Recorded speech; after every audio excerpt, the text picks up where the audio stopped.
It's hard to believe that it was just 1 year ago that I flew here to Croatia to investigate a company that offers co-ownership of super yachts. That company is called SeaNet Europe, and I met with the founder, Mati Zadnigar, who explained to me how co-ownership can work. In the last year, the progress they've made has been absolutely sensational. So now I've flown back to meet with Mati again, who'll tell me just what's been going on.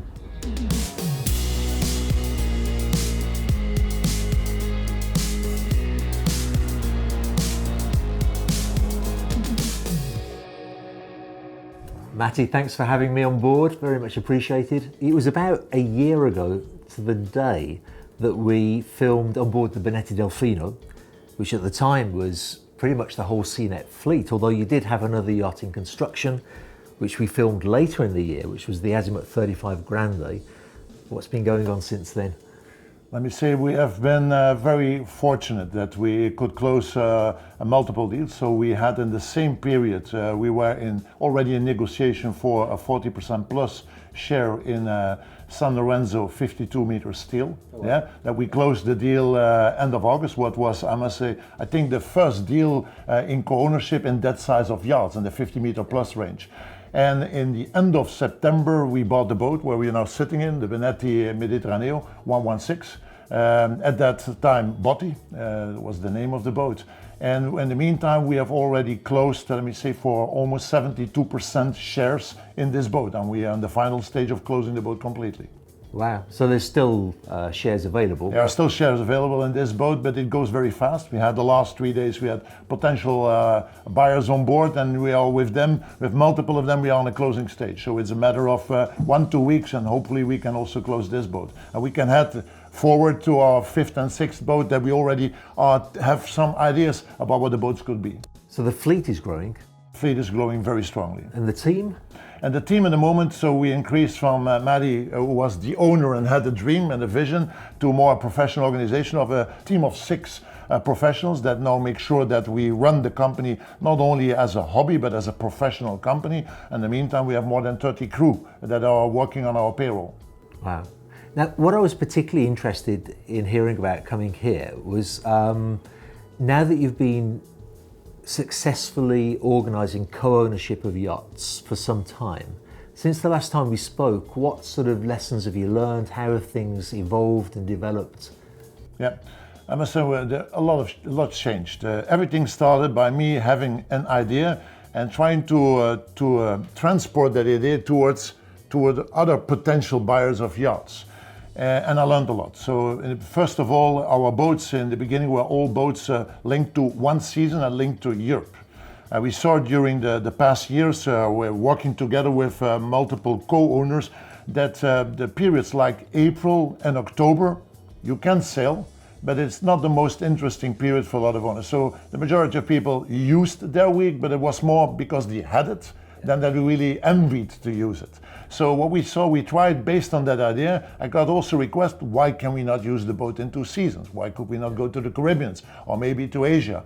So we now changed our model that from now on, our boats like this boat, it will be already the first one. All our boats will be multiple season boats, so 2 seasonal boats a year. So that means that we will spend the summertime, or the extended summertime. So from the beginning of May until the end of September, we will be in Europe. Yeah. And that can be in the Balearics, that can be in France, that can be in Turkey, or like now in Croatia. So all of the Mediterranean. And then we will prepare the boat maintenance-wise and then ship it to be ready by the middle of December to have a winter season in the Caribbean or even in Asia in one of the next years. So then between the middle of December until, let me see, the beginning of March, we will spend time over there, then ship the boat again to Europe, do the full maintenance, and the 1st of May, we are already again prepared for accepting our owners on board. So double season is now becoming the standard. I think that's one thing. The second thing is I have never hidden that I'm a huge Azimuth Bonetti fan. So I love the brand, I love Bonetti boats, and I'm still loving them. But I noticed that I cannot force people into something that you don't want. You have Bentley drivers, you have Rolls-Royce drivers, but you also have Ferrari drivers, you have Porsche. So you have to respect the favors of your potential buyers.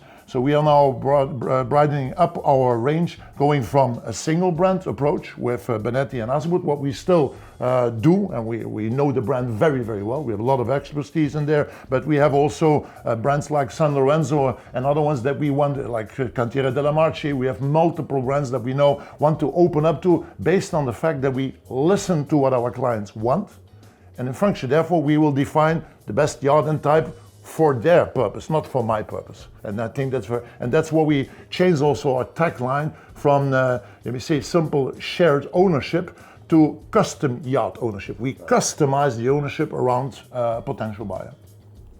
I think that, but it's my personal opinion, that it makes a big difference when you have experienced the aspect of ownership of a yacht.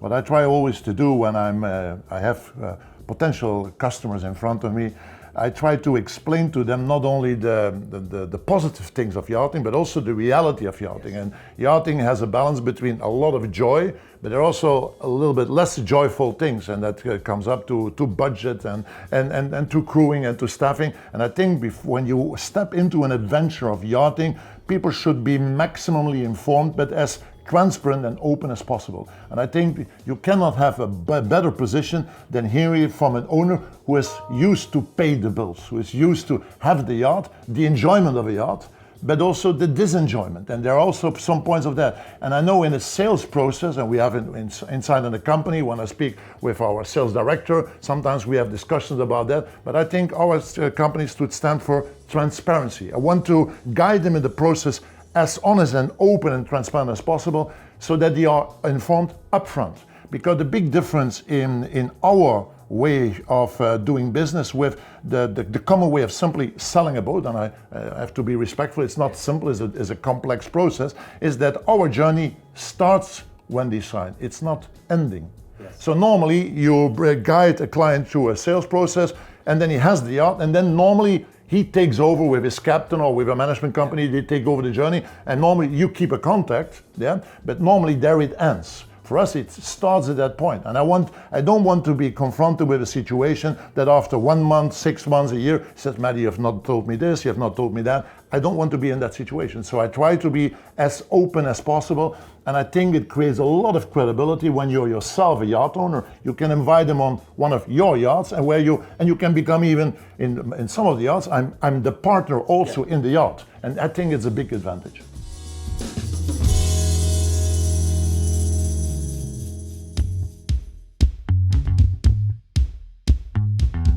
The success of SeaNet in the last year is pretty evident. Today, in Croatia, 3 of the 4 yachts in their fleet are all together, and it is a wonderful opportunity for the company to all meet. It also gave me the chance to dig a little deeper into the workings of this company and to get together with 3 of the other key members of the team: Business Development Director Raf Bruls, Company COO Leon Klapwijk, and Operations Manager Jani Zaninovic. So Raf, this whole story started with you and me meeting in a conference in London, talking about video marketing, and you told me about SeaNet. And that was just over a year ago, probably a year and a half ago. And now we find ourselves with an organisation so big, we have to worry about social distancing around the table. I'll come back to you in a moment, Raf. I want to talk first about the people I haven't met before. First of all, your good self, Jani. What role do you have in the company? Good day, and I am in the role of operations manager. Started to work in this nautical business over 20 years ago, and step by step, from a keel, from a bilge up to the yacht's captain. And then after, 13, 14 years, I met Matti one day over there in a cafe bar. We had a coffee, and it was a very nice, I must say, meeting, or should I call it even like a friend's coffee. And we clicked, and then I stepped in, and we built Delfino, Mr. Z, hull number 08 in Viareggio together. It was a hell of a process. It was really a joy, a lot of hours in design, in details. And then we sailed together for a while, and then he came with an idea about this thing with the co-ownership and all all the new things even for me, and then we came to a certain point when he offered me, you know what, Johnny, you want to grow up, you want to go into the role of operations management. So I said yes, and here I am today. Now we're still sailing together. And the operations management, you must be very involved with the crew on board and those sort of logistical issues with crew, is that correct? Yeah, well, we don't have issues. no issues at all. Yeah, sometimes, of course, there's a lot of, I must say, when we are dealing with the crew, there's a lot of human resources and performance behind that. So you have to be a kind of, even a bit of psychologist, just like every captain would tell you. We have a very good crew and a very good relationship with them. They're all happy to work for us. And it is a big challenge to find good captains and a good crew as well. And I must say, so far, so good. So over 95% people stay with us, they work with us, they love to work. And Leon, what's your role in the company? Well, I've started recently as the COO, responsible for all the operational part of the business. And as you've learned, the business is growing and it's growing steadily. And that also requires more resources to the operational side of the business. So where Johnny is running the crews and the maintenance, we also need to be ready for future growth, bring more structure into the organization, make sure that we are ready for the future steps. So you must be working very close with Raf, well, and with Johnny as well. And with Maddie as well. Yes, it's a total team now. And Raf, you're the business development side of the business. Can you tell me in terms of numbers from the last time that I came, when actually afloat there was just the Delfino 93. Now, of course, there's a bigger fleet. In terms of numbers, transactions, how's the business going? So basically what we see is that there's an enormous interest in our offering, starting with the Delfino only, going to multiple boats in different regions. We have done over 13 sales, and a lot of them are repeating sales, meaning that we have people who entered in Delfino, they sail with us for 1 or 2 years. We came with a new boat, which is the Benediti Mediterraneo, the 116, and they came on board, they loved it, they trust us, they like us, and they upgraded to the bigger yacht, which means there's a share came available in Delfino that we offer to a new family. And that's how it grows for us in the business. So we're quite happy with that. And in terms of sort of a practical aspect, are there different structures, or do you have one rigid co-ownership structure? Walk me through a little bit the various structures that you can offer to clients. I think we want to share that definitely, is that we saw at the beginning, we offered one product, one region, one percentage. And we were convinced that was a good idea. And definitely the market learned us, coming back to us and say, different families have different needs, different requirements. So basically what we do now with custom yacht ownership is that we listen to the families and we try to explore their needs, and then we try to match that with the yachts that we have available. And that works pretty well. So basically you could have a yacht that has 2 owners, we have a yacht that has 4 owners, a yacht that sails Mediterranean only, or a yacht that does the Caribbean, where we can even have 6 owners. But the most important thing is that we have to guarantee them the weeks that they have access to the boat and usage. So if we can combine that, then we are good to go. And how does that affect your role as the fleet increases and they become more crew, of course? How do you keep up with the maintenance, servicing, keeping the crew certificates up to date? Well, what we do, of course, we have our internal control and regular checkups of the quality management, of the crew management, of the administrational management. But now lately, what we have done is, with the increase of the yachts in the fleet, we have both a license in one software company. So this is new to us. And tell me about that. So what we are using is a kind of a software platform. Throughout, we have a full overview of boat maintenance, of scheduled maintenances, of crew licenses, of guest arrivals, departures. So pretty much digitalized, a bit new for us, but it's a start. So I hope it will help a lot. So when, for example, when engine services are due, the software Yeah, the software. Well, of course, besides the software, chief engineer blinks as well. He still has a book and a pen. So, but we also have every yacht has a dedicated PC, and the PC will give you a small alert, like a week ahead or 2 weeks ahead. Whatever you do in your setup, it's going to serve you for such alerts.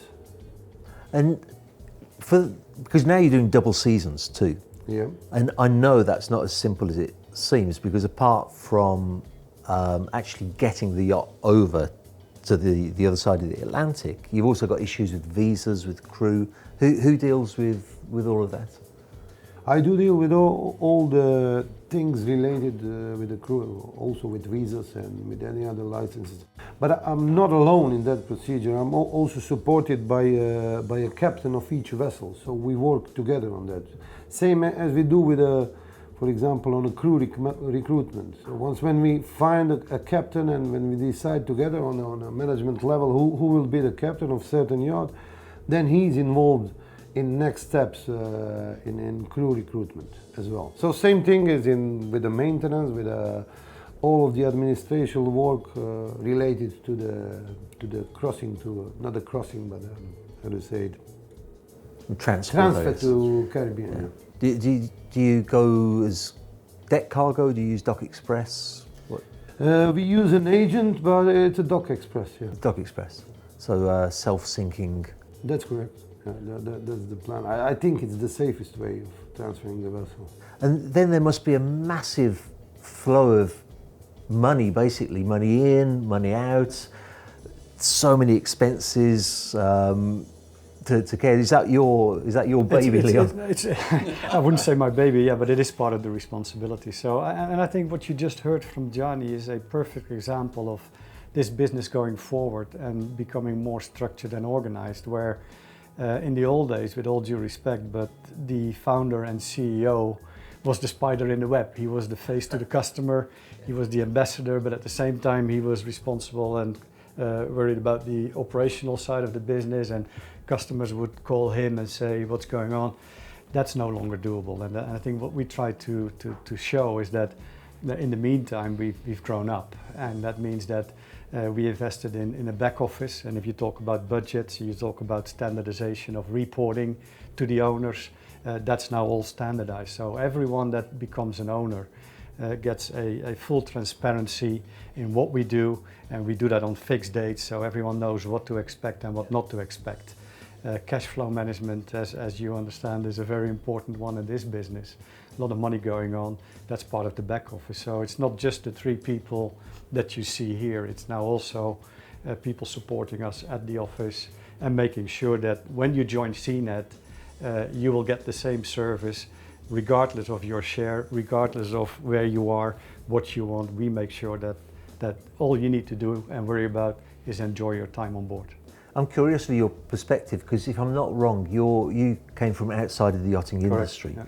Where do you see, how big do you see this becoming? Where do you see the future for SeaNet? Well, as I said, it's always difficult to launch a new concept, and I think the first couple of years, and you've heard the story from Rav and the story from Matti, is you need to find a way to differentiate yourselves from what's out there. And it's hard to start a new concept and to introduce, but once it's rolling and once you then set up the structure and the organization, it's not that complicated to add more yachts and more boats and more opportunities.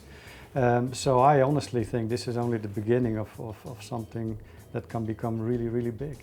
And that's also why we're now investing in the structure and the organization, because you need to be able to keep up with that growth and that new demand.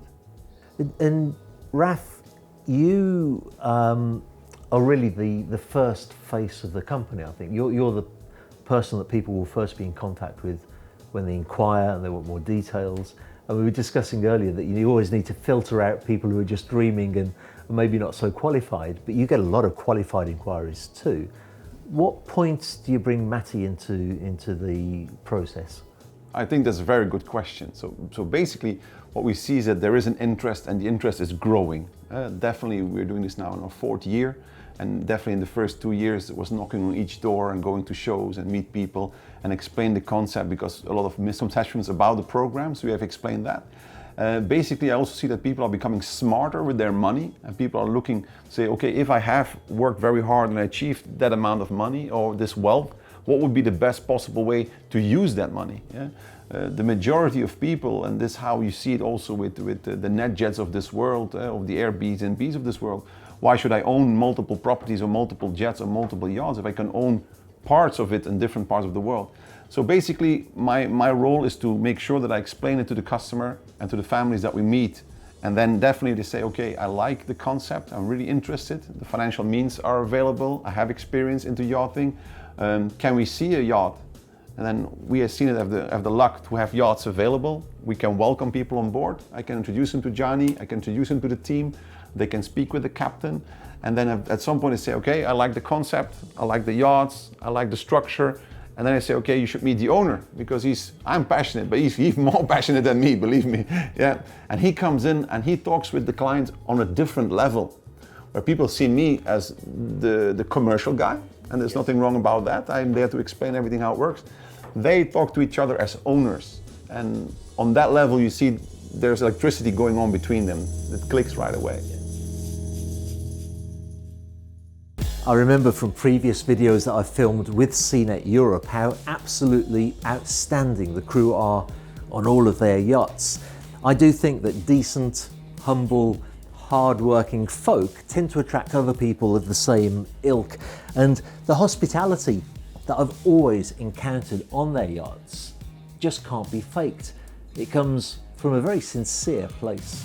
Actually, there'll be another 2 videos in this series in which we take a look in far greater depth at the co-ownership structure of SeaNet Europe, but also in what makes their sole ownership proposal so very unique. Now, if you're watching this video and you have ever owned or chartered a yacht, you'll be well aware of the difference that the crew makes in making your time on board happy. So we'll also take some time to talk to the crew of SeaNet to see the important role that they play in the success of this remarkable company.